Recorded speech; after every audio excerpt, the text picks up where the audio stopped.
If you're new to our channel, don't forget to hit the subscribe button.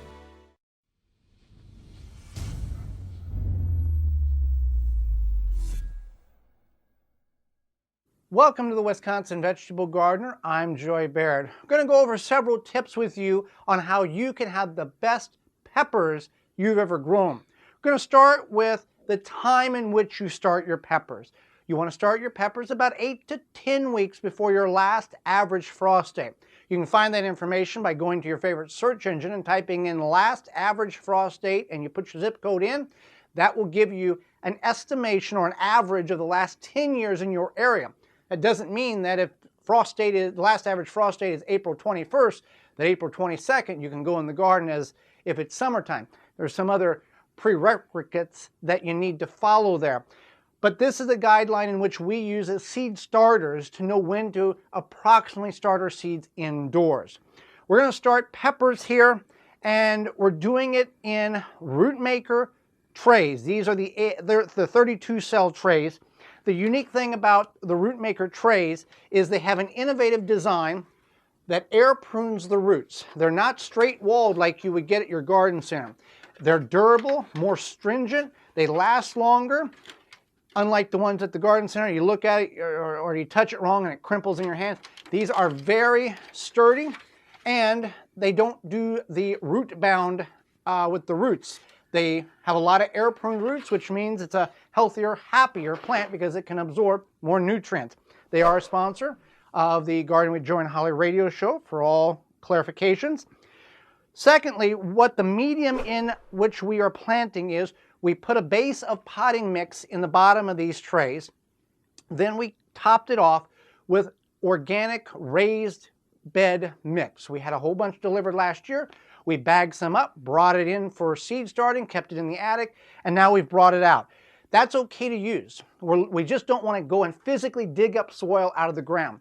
This loose soil, the potting mix, the compost mix, very loose, fluffy, will work great for seed starting. Now, a trick in which to make sure that you get the best success of germination is once you fill your seed tray up, that doesn't mean that it's ready to be planted. You want to compact it slightly. You want to take and bring your tray, if you have a duplication of a tray, bring it down and push it down to condense, to remove any of the air pockets in which you may have, so you can get a better, firmer seed starting foundation. I'm going to plant these two here of organic lunchbox sweet peppers from Jung Seeds. With there being fresh seeds, we fell into this trap the last couple of years that we would plant each cell 2 or 3 seeds to guarantee a plant to come up. Well, some of them came all 3 up, some of them 1, some of them none, and then we just didn't get back around to separating them or cutting one out. So if you're using fresh seeds, this year's seeds, 1 seed per cell is fine. If you're using seeds that are more than 2 or 3 years older, you want to put 2 in a cell and then physically cut the one out that's the weaker and allow the healthier one to grow to the time that you transplant. You're only going to plant these 1/4 to maybe slightly short 1/2 inch. I'm just going to put 1 seed in each one of these.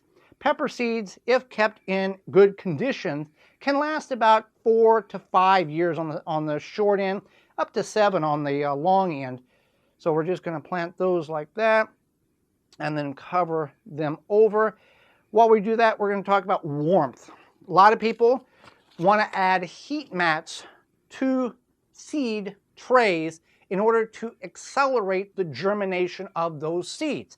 Peppers are a tropical plant and can struggle if the soil temperature is below 80 degrees at germination. So we can put a heat mat that you would buy specifically for seed starting.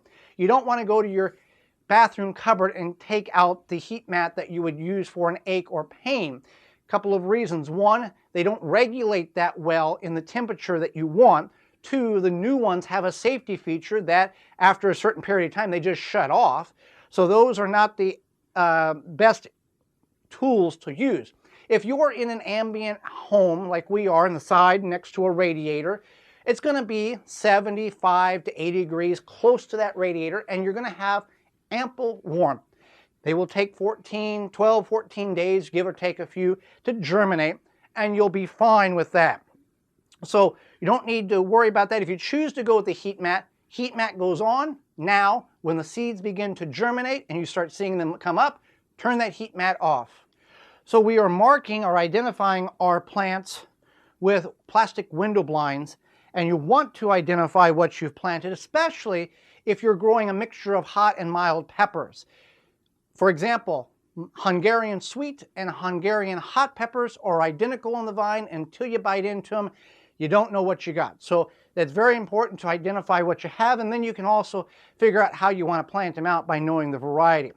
Watering your pepper seeds is important. You don't want to overwater. Too much water in any seed creates a bog, a muck, and the seeds will rot.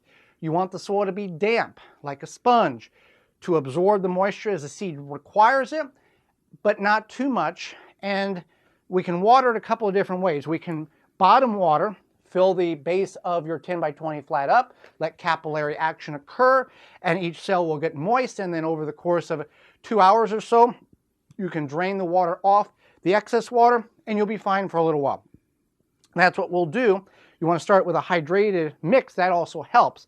But a key in which we have found that works very well is using paper towels as a mulch. This greatly reduces the evaporation that occurs out of your seed starting trays, especially in the winter months when the air is extremely dry.